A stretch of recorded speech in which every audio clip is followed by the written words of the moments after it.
पहली बात, प्राचार्य महोदय के माध्यम से मैं मध्य प्रदेश सरकार और छत्तीसगढ़ सरकार दोनों को धन्यवाद देना चाहूंगा, जिन्होंने मुझे 39 साल 11 महीना और 13 दिन अभी बताए गणना करके मुझे शासकीय सेवा में रखा, मुझे बेहतर जीवन दिया, समाज में सम्मान दिया।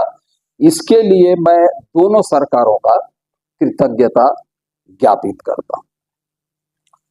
दूसरी बात, इस संस्था में जहां से मैं सरकारी तौर पर सेवानिवृत्त होने जा रहा हूं, वहां के प्राचार्य, वहां के सभी शिक्षकगण, वहां के सभी कर्मचारीगण और खास करके स्थापना और लेखा विभाग, इन दोनों का मैं विशेष तौर पर धन्यवाद ज्ञापित करना चाहता हूं, जिन्होंने आज मुझे उनके अधिकार क्षेत्र के समस्त निधि, यही तो असली चीज है ना, रिटायर होने पे जेब खाली रहे तो कोई इज्जत नहीं करता है। उन्होंने मेरी इज्जत बढ़ा दी। मेरे जो भी दावे इस कॉलेज के लिए था, उन्होंने आज मुझे सौंप दिया। इसके लिए मैं संस्था प्राचार्य और संस्था कार्यालय का मैं आभार व्यक्त करता हूं। अब तीसरी बात, जो आखिरी बात होगी जिस पे मैं समाप्त करूंगा, बात यह है कि जो भी मनुष्य है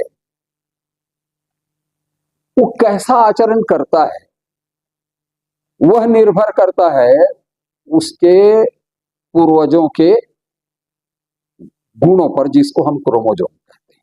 ये बुनियादी चीज है।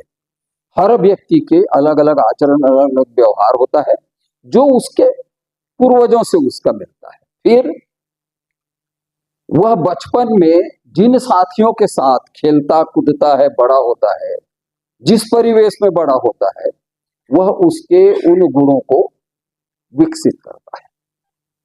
और आखिरी है कि जब वो बड़ा होके कार्य क्षेत्र में उतरता है, वहां अपने साथियों से वह सीखता है और अपने आचरण को परिमार्जित करता है।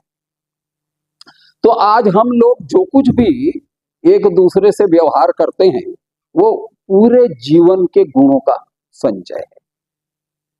इसलिए मेरा सभी से हमेशा आग्रह रहा है कि यदि एक पिता के 4 भी संतान है ना, तो आप देखेंगे कि चारों के गुण और आचरण अलग अलग होते हैं।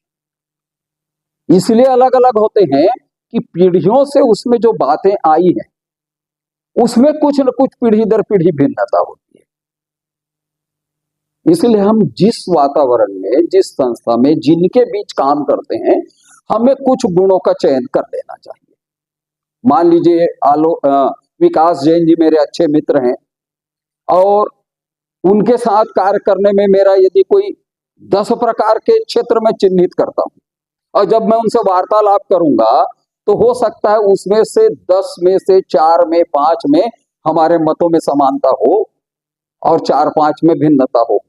तो बुद्धिमानी ये है कि जिन बातों पे हमारी सहमति बनती हो, हमें उन बातों को बढ़ानी चाहिए और उन बातों पर ही हमारे संबंध में प्रगाढ़ता लानी चाहिए। तो हमारा कार्यालयीन जीवन या जो निजी जीवन है, ये सुखी रहे। तो कोशिश करें कि जिन लोगों के साथ हम काम करते हैं, जिनके साथ हम जीवन गुजारते हैं, उनके साथ उन्हीं बातों को लेकर हम संबंध में मधुरता लाएं, तो हमारा कार्य उत्कृष्ट हो सकता है। यही मेरा आज कहना है। और नकारात्मक चीजों को भूल जाइए।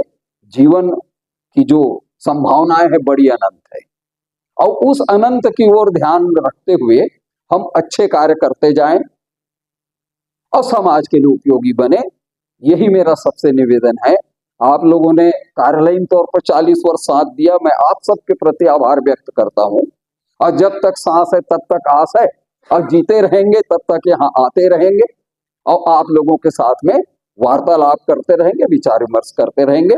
आप सबका बहुत बहुत धन्यवाद।